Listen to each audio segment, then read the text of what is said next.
సామెతల గ్రంథము మొదటి అధ్యాయం. సామెతల గ్రంథము మొదటి అధ్యాయం 4వ వచనం ఒకసారి చదువుతాం.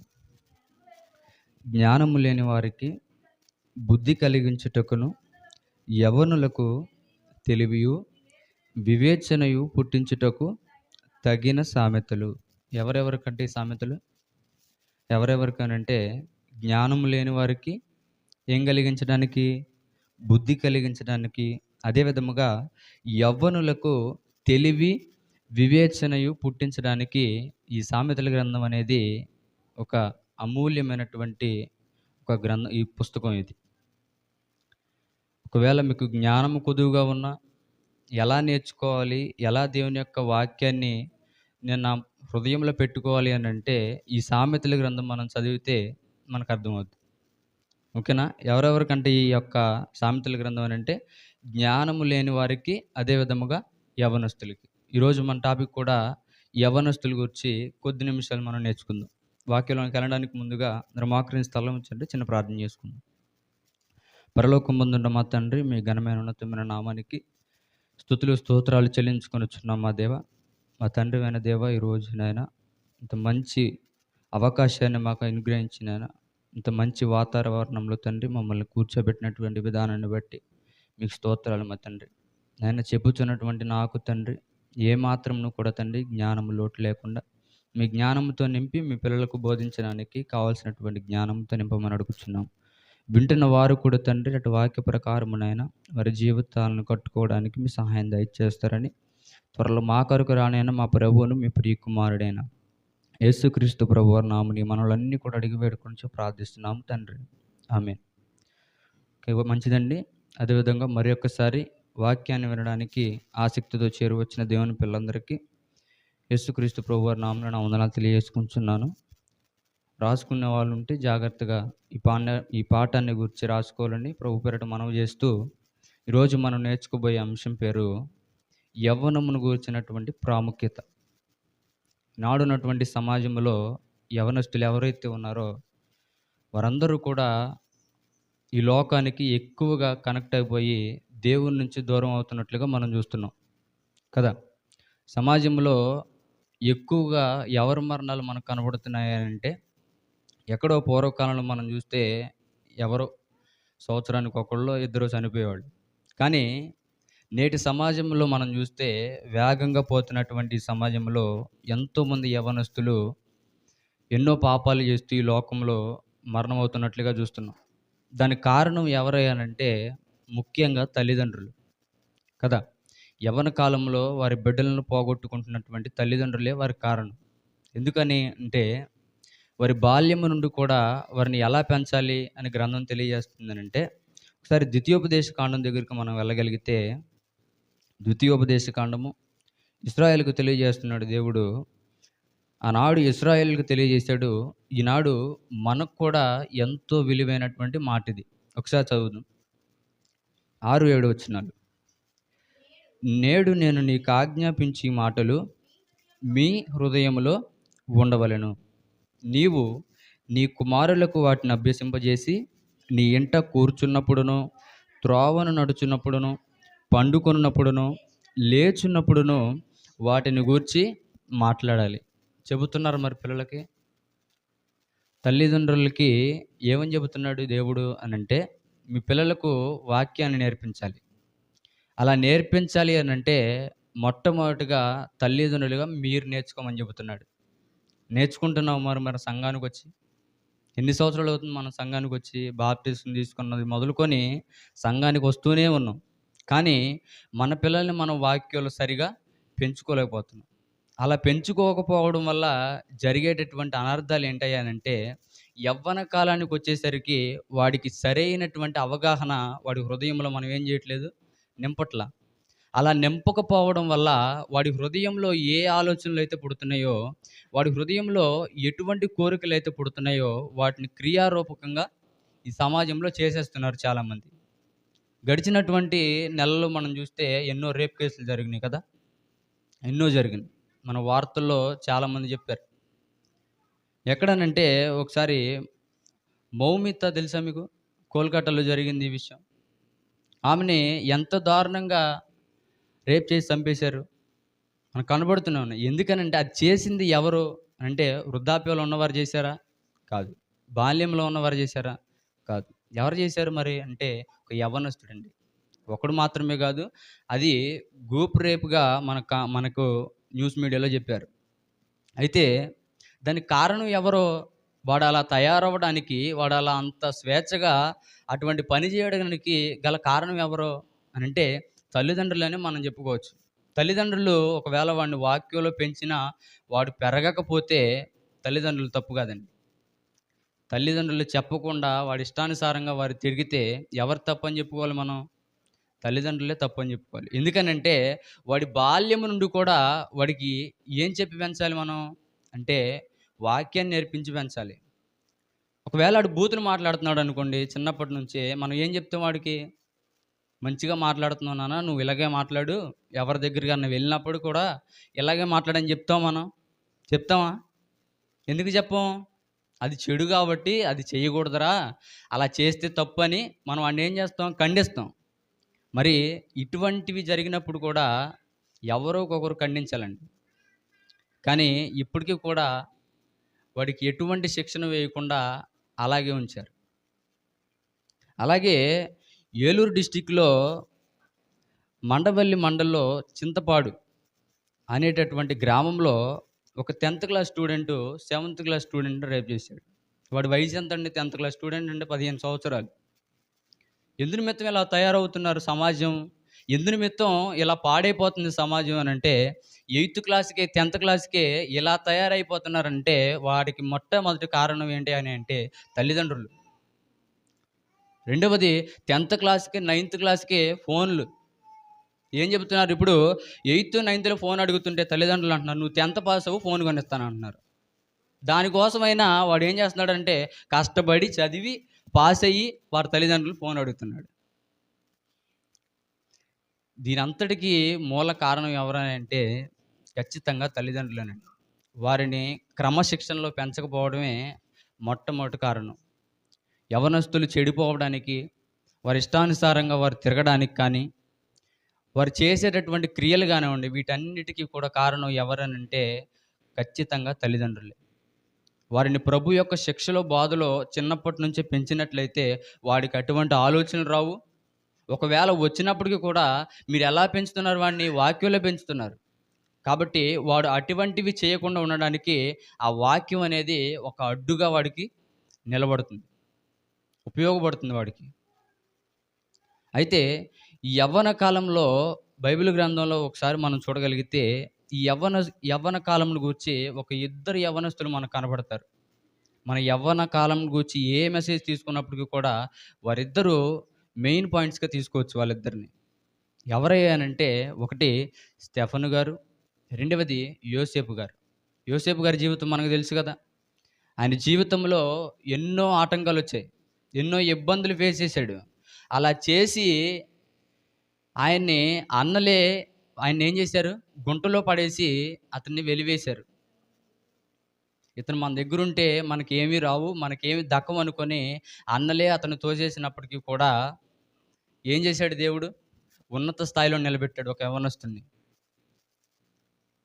అలాగే బైబిల్ గ్రంథంలో కూడా ఒకసారి చూడగలిగితే యవ్వన కాలంలో వచ్చేటటువంటి కోరికలండి. యవ్వన కాలంలో ప్రతి యవ్వనుడికి కూడా వచ్చేటటువంటి కోరికలు. కోరికిచ్చినటువంటి దేవుడు కోరికను నెరవేర్చడా? కోరికిచ్చినటువంటి దేవుడు కోరికను నెరవేర్చడా? ఖచ్చితంగా నెరవేరుస్తాడు. కానీ ఇటువంటి ఈ యొక్క ఆలోచనలకు లోనైపోతున్నటువంటి యవ్వనస్తులు, ఇటువంటి ఆలోచనలకు కృంగిపోతున్నటువంటి యవ్వనస్తులు ఎన్నో అడ్డదారులు దొక్కుతున్నారు కదా! మీరు ఎన్ని చేసినప్పటికీ, ఎన్ని మీ హృదయంలో వచ్చినవన్నీ కూడా మీరు చేస్తూ పోతుంటే ప్రసంగి భక్తుడు చెప్తున్నాడు. ఒకసారి చూద్దాం. ప్రసంగి గ్రంథం 11వ అధ్యాయం. ప్రసంగి గ్రంథము 11వ అధ్యాయం 9వ వచనం. యవ్వనుడా నీ యవ్వనమందు సంతోషపడు. ఎవరికి చెప్తున్నాడు ఈ మాట? యవ్వనస్తుడికి చెబుతున్నాడు. ఇదిగో యవ్వన కాలమందు నువ్వేం చేయాలి? సంతోషపడు. నీకు ఎందులో అయితే సంతోషం దొరుకుతుందో దాంట్లో నువ్వేం చేయాలి? సంతోషపడు. ప్రసంగి భక్తుడు చెబుతున్నాడు. ఎందుకనంటే ఆయన అనుభవించి ఉన్నాడు కాబట్టి ఇంత మంచిగా మాట్లాడుతున్నాడు. ఏమని చెబుతున్నాడు? ఇంత మంచిగా మాట్లాడినప్పటికీ కూడా ఆఖరి విషయాల్లో మనకు అర్థమవుద్ది మ్యాటర్. చదవండి. యవ్వనుడా, నీ యవ్వనమందు సంతోషపడుము, నీ యవ్వన కాలమందు నీ హృదయము సంతుష్టిగా ఉండనిమ్ము. నీ యవ్వన కాలంలో నీకు ఏవైతే తీర్చుకోవాలనిపిస్తుందో, నువ్వు ఏదైతే చేయాలనుకుంటున్నావో వాటి పట్ల నీ హృదయాన్ని ఎలా ఉంచుకోవాలి? సంతుష్టిగా ఉంచుకో. నువ్వు ఏదైతే చేయాలనుకుంటున్నావో, నీ హృదయం ఏదైతే చేయాలనుకుంటుందో దాని పట్ల నీ హృదయాన్ని నువ్వు ఎలా ఉంచుకోవాలి? సంతుష్టిగా ఉండనిచ్చుకో. అయితే చెబుతున్నాడు, నీ కోరిక చొప్పునను నీ దృష్టి యొక్క ఇష్టము చొప్పునను ప్రవర్తింపుము. యవనస్తులు మొట్టమొదటగా పడిపోయేటటువంటి క్రియలండి. ఏంటనంటే నీ కోరిక చొప్పున. కోరికొస్తుందా నీలో? ఇది చేయాలనే ఆలోచన నీలోకి వస్తుందా? అయితే ఇది చెయ్యి అని చెప్తూ నీ దృష్టి యొక్క ఇష్టము చొప్పున. యవ్వనస్తులు రెండవ దాంట్లో పడిపోయే విధానం ఇది. ఒకటి చూడటం వలన, రెండవది కోరికను నెరవేర్చుకోవడం వలన. మొట్టమొదటిగా మనం చూసుకుంటే యవ్వనస్తులు ఎక్కువగా పడిపోయేది దేంట్లో అంటే దృష్టి చొప్పున. దృష్టి అండి, కన్ను దృష్టి. వద్దన్న వైపే ఈ కన్ను ఎక్కువగా చూడటానికి మనిషిని ఆకర్షితంగా చేస్తుంది. అవునా కదా? యవ్వన కాలంలో నీ యవ్వనాన్ని కోల్పోవాలనంటే దానికి మొట్టమొదటి కారణం నీ కన్నే. నీ కన్ను శుభ్రంగా ఉంటే నీ దేహం అంతా కూడా ఎలా ఉంటుంది? వెలుగుమయమై ఉంటుందని చెబుతుంది గ్రంథం. అదే నీ కన్నే చెడిపోతే, నీ కన్ను చెడిపోతే మొట్టమొదటిగా నీ హృదయం కూడా ఆటోమేటిక్గా చెడిపోద్ది.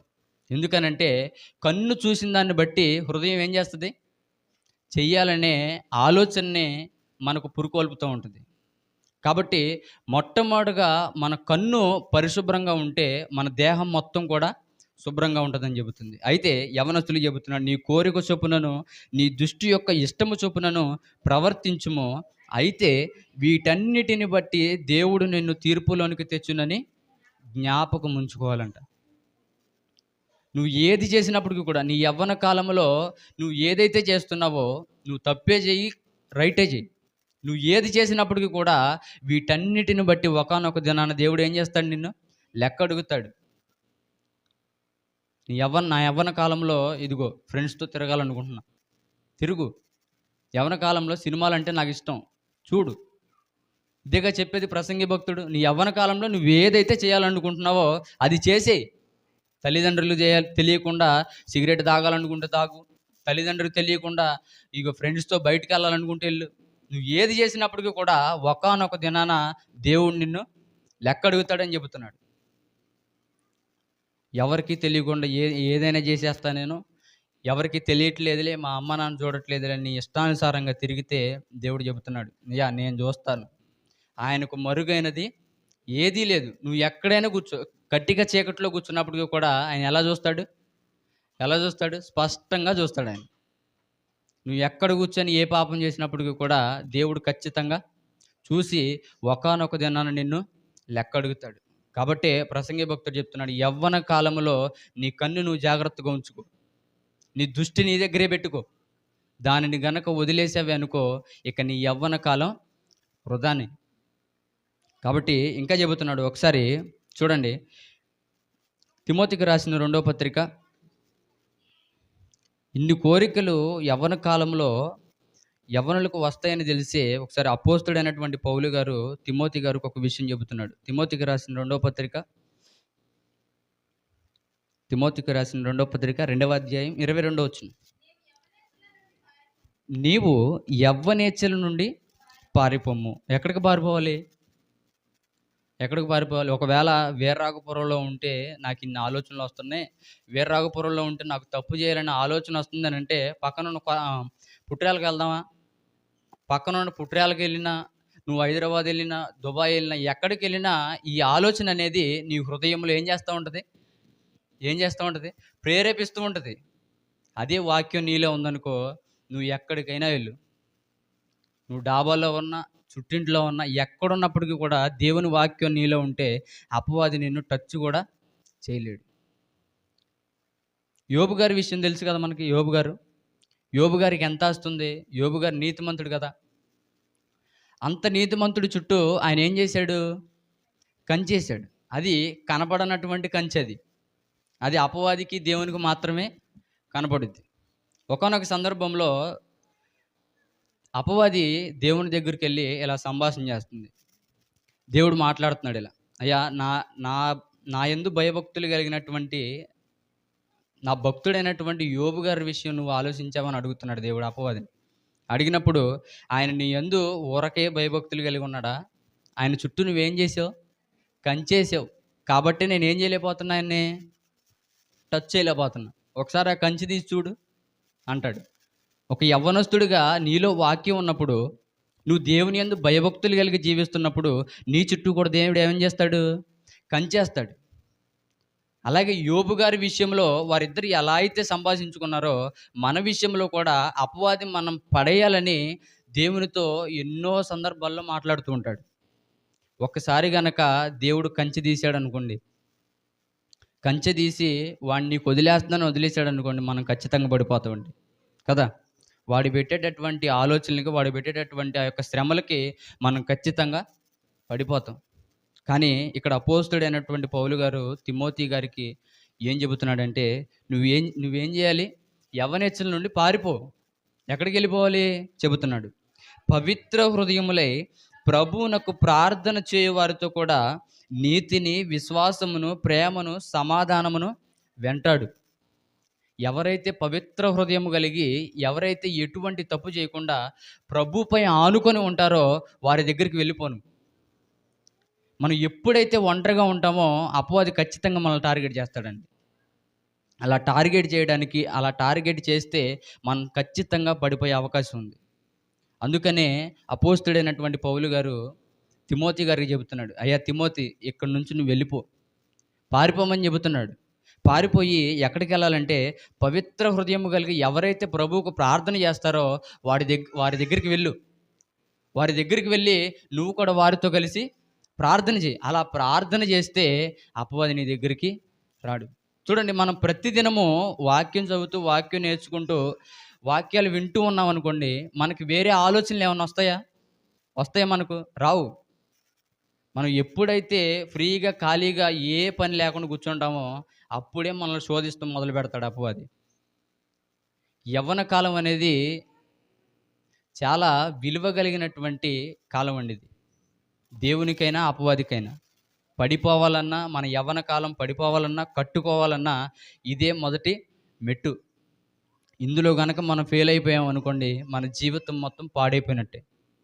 కాబట్టి చెబుతున్నాడు, ఇగో అయ్యా తిమోతి, నువ్వు ఇక్కడి నుంచి వెళ్ళిపోయి ఎవరైతే పవిత్ర హృదయము కలిగి ఉంటారో వారి దగ్గరికి వెళ్ళి నువ్వు ప్రభువునకు ప్రార్థన చేయవారితో కూడా నీతిని, విశ్వాసమును, సమాధానమును, ప్రేమను ఏం చేయాలి? నువ్వు వాటితో కలిపి వెంటాడు. నువ్వు అవి ఎక్కడైతే ఉంటాయో అవి దొరికేంత వరకు నువ్వు పోరాడుతూనే ఉండు. అలా నువ్వు పోరాడితే ఇదిగో ఈ క్రియలన్నీ కూడా నువ్వు విడిచిపెట్టేస్తావు. కాబట్టి యవ్వన కాలంలో ఎవరైతే ఉన్నారో వారందరూ కూడా ఎక్కడికి వెళ్ళిపోవాలి? ఎక్కడికి వెళ్ళాలని చెబుతున్నాడు ఇక్కడ. తిమోతి గారికి ఒక్కడికే కాదు ఈ విషయం. నేటి సమాజంలో ఎంతమంది అయితే యవ్వనస్తులు ఉన్నారో వారందరికీ ఈ విషయం అంకితమే. ఏంటి, తిమోతి గారు ఒక్కడే బాగుపడితే మనకు సంతోషమా? మనం కూడా బాగుపడాలి కదా. మనం కూడా పరలోకం వెళ్ళాలి అని అంటే ఈ క్రియలన్నిటి నుండి మనం ఏమైపోవాలి? పారిపోవాలి. అలా పారిపోయి ఎవరైతే ప్రభువునకు ప్రార్థన చేస్తున్నారో వారితో కలిసి మనం ఏం చేయాలి? ప్రార్థన చేయాలండి. వారితో కలిపి ఏకీభవించి మనం వారితో కలిపి ప్రభువును స్తుతించాలి. అలా స్తుతించినప్పుడు మన యవ్వన కాలము ఎప్పటికీ కూడా పాడవదండి. యవ్వన కాలం ఎంత బలమైనదో అంత బలహీనమైనది. అవునా కదా? ఎంత బలమైనటువంటి యవ్వన కాలమైనా అపవాది ముందు ఖచ్చితంగా పడిపోవాలి. అలా పడిపోయినటువంటి మనం మరలా ఎలా నిలబడాలి? మనం ఎలా నిలబడాలి? దేవుని యొక్క వాక్యం చేత. ఒకసారి చూద్దాం ఆ విషయాన్ని. కీర్తనల గ్రంథం 119వ కీర్తన 9వ వచనం. యవ్వనస్తులు దేని చేత తమ నడతను శుద్ధిపరుచుకుందురు? దేని చేత శుద్ధపరుచుకుంటారు? ఏమ్మా? దేని చేత? నువ్వు కొనిచ్చేటటువంటి మొబైల్ చేత శుద్ధపరుచుకుంటారా? శుద్ధపరుచుకోరు. ఇంకా పాడు చేసుకుంటారు. నువ్వు మొబైల్ వాడికి కొనిస్తున్నావనంటే ఇంకా పాడవటానికే వాడిని నువ్వు దాంట్లోనికి తీసుకెళ్తున్నట్టే. అయితే దేవుడు చెబుతున్నాడు, యవ్వనస్తులు దేని చేత తమ నడతను శుద్ధిపరచుకుందురు అని చెబుతూ, నీ వాక్యమును బట్టి దానిని జాగ్రత్తగా చూసుకొనుట చేతనే గదా! అవునా కదా? యవ్వనస్తులు దేని చేత తమ నడతను శుద్ధిపరచుకోవాలనంటే, ఆయన వాక్యము చేతనే శుద్ధిపరచుకోవాలి. ఇంక నువ్వు దేని వల్ల కూడా తమ నడతలను శుద్ధి చేయలేవు. అదే వాక్యం వాడిలో ఉందనుకో, పాపం చేయాలనే ఆలోచన కూడా వాడి హృదయంలోనికి రాదు. ఒకవేళ వచ్చినప్పటికి కూడా వాడిలో ఉన్నటువంటి ఆత్మ ఏదైతే ఉందో, అది వాడిని పాపం వైపు నడిపించదు. అది చెయ్యాలనేటటువంటి ఆలోచన కూడా ఇంక వాడి హృదయంలోనికి రాదు. అది ఎప్పుడనంటే వాడి బాల్యం నుండే నువ్వు వాడికి వాక్యాన్ని నేర్పించినప్పుడు. అలా నేర్పించకుండా గారాబంగా పెంచితే వాడు పెద్దయిన తర్వాత నీ మాట వినడు. ఇంక ఎవరి మాట కూడా వినడు. ఇంక యవ్వన కాలంలో వాడు తిరుగుతున్నాడు, వాడు చేస్తున్నాడు అనంటే అది నువ్వు చేసుకున్నటువంటి ఇదే. చిన్నప్పటి నుండి అంత గారాబంగా పెంచుతున్నావు గనుకే వాడు యవ్వన కాలానికి వచ్చేసరికి నిన్ను లెక్క చేయట్లేదు, నీ తల్లిదండ్రులను లెక్క చేయకుండా వాడి ఇష్టానుసారంగా వాడు తిరుగుతున్నాడు. కాబట్టి ప్రతి ఒక్కరూ కూడా మీ పిల్లలను ప్రభు యొక్క శిక్షలో బాధలో ఎప్పటి నుంచి పెంచాలని చెప్తుంది గ్రంథం? బాల్యం నుండి పెంచాలి. బాల్యము నుండే వాడిని ప్రభు యొక్క శిక్షలో బాధలో వాడిని పెంచితేనే వాడు పెద్దవాడైనప్పుడు దాని నుంచి తొలగిపోవడానికి గ్రంథం తెలియజేస్తుంది. ఒకసారి చూద్దాం ఆ విషయాన్ని. సామెతల గ్రంథం, సామెతల గ్రంథము 22వ అధ్యాయం 6వ వచనం. బాలుడు నడవవలసిన త్రోవ వానికి నేర్పుము, వాడు పెద్దవాడైనప్పుడు దాని నుంచి తొలగిపోడు. ఎప్పటి నుంచి నేర్పించాలి? నువ్వు యవ్వన కాలంలో నేర్పిద్దామంటే వాడు నీ మాట వినడు. కాబట్టి మనం ఏ మాట చెప్పినా వాడు వినాలి అని అంటే అది బాల్యంలోనే సాధ్యం. కాబట్టి వాడి బాల్యము నుండే వాడు నడవవలసినటువంటి త్రోవ ఏదైతే ఉందో వాడికి నువ్వు కరెక్ట్గా దాన్ని చూపించాలి. అలా చూపించినట్లయితేనే వాడు తప్పుడు మార్గాలకు వెళ్ళే అవకాశం లేకుండా నువ్వు వాడిని కరెక్ట్గా పెంచుతున్నట్టు. అలా చూపించకుండా వాడి దారి వాడిదే, నా దారి నాదే అనుకుంటే వాడికి నీ చేతికి కూడా వాడు అందడు. కాబట్టి బాల్యము నుండే వాడు నడవవలసిన త్రోవను వాడికి నేర్పిస్తే వాడు పెద్దవాడైనప్పుడు దాని నుంచి తొలగిపోడు. వాడు యవ్వన కాలానికి వచ్చినప్పుడు కూడా ఇక నువ్వు చెప్పే అవసరం ఉండదు వాడికి. ఎందుకని? బాల్యంలోనే వాడి హృదయంలో నాటేసేవు నువ్వు వాక్యాన్ని. ఇంకా నువ్వు యవ్వన కాలానికి వచ్చిన తర్వాత వాడికి చెప్పే అవసరం ఉండదు. ఇక వాడు ఏదైనా చెయ్యాలన్నా కానీ భయపడతాడు. రెండవది దేవునికి భయపడతాడు. కాబట్టి ప్రతి ఒక్కరూ కూడా మీ పిల్లల్ని ప్రభు యొక్క శిక్షలో బాధలో పెంచితే వారి యవ్వన కాలము పాడైపోకుండా ఉంటుంది. కాబట్టి ప్రతి ఒక్కరూ కూడా మీ పిల్లల్ని ప్రభు యొక్క శిక్షలో బాధలో పెంచాలని, వారిని యవ్వన కాలం నుంచి కాపాడాలంటే అది తల్లిదండ్రులుగా మీదే బాధ్యత. వాడు పాడైపోవాలన్నా, బాగుపడాలన్నా ఎవరి చేతిలో ఉంది? తల్లిదండ్రుల చేతిలోనే ఉంది. రెండవది, యవ్వనస్తులు పాడైపోవడానికి మొదటి కారణం తల్లిదండ్రులైతే, రెండవ కారణం ఫ్రెండ్స్ అండి. వాడు చదువుకునే స్కూల్ ఏదైతే ఉందో లేక కాలేజ్ ఏదైతే ఉందో వాడితో ఉన్నటువంటి స్నేహితులు. ఆ స్నేహితులు వాడు సరైనటువంటి స్నేహితుల్ని ఎన్నుకోవాలి అని అంటే తల్లిదండ్రులుగా మీరు వాడికి వాక్యాన్ని నేర్పిస్తే వాడు ఎటువంటి స్నేహితుల్ని ఎన్నుకోవాలో వాడికి అర్థమైపోద్ది. అదే వాక్యాలు పెంచలేదనుకోండి, వీడు గాలోడుగా తయారవుతాడు. వాడితో ఫ్రెండ్షిప్ చేసే వాళ్ళందరూ కూడా గాలోళ్ళే చేరతారు. అదే వాక్యంలో పెంచావనుకో, వాక్యంలో పెంచి వాక్యానుసారంగా వాడిని నువ్వు నడిపిస్తే వాడు ఎటువంటి స్నేహితులు ఎన్నుకోవాలో వాడికి అర్థమైపోద్ది. ఎవడైతే ఈ లోక స్నేహంతో చేయకుండా, ఎవడైతే సిగరెట్కి, మందు కానీ వీటన్నిటికీ అలవాటు లేకుండా ఎవరైతే ఉంటారో వాడితో స్నేహం చేయాలనే ఆలోచన వాళ్ళలో ఉంటుంది. నువ్వు ఎప్పుడైతే వాక్యాన్ని నేర్పించకుండా నీ ఇష్టానుసారంగా నువ్వు చేస్తూ వాడి ఇష్టానుసారంగా వాడిని పెంచితే వాడు చేసేటటువంటి స్నేహం వల్ల వాడి యవ్వన ప్రాణం అనేది పాడైపోద్ది. కాబట్టి తల్లిదండ్రులుగా ఆలోచించండి. మీ పిల్లల్ని ఎలా పెంచాలో మీ చేతుల్లోనే ఉంది. కాబట్టి ప్రతి ఒక్కరూ మీ పిల్లల్ని ప్రభు యొక్క శిక్షలో బాధలో పెంచుతూ వారి యవ్వన ప్రాయాన్ని కాపాడాలని మిమ్మల్ని హెచ్చరిస్తూ నన్ను హెచ్చరించుకుంటూ నేను ఆ మాటలు ముగిస్తున్నాను. అదేవిధంగా ప్రభు బల కార్యక్రమాన్ని చంటి అని నడిపిస్తారు.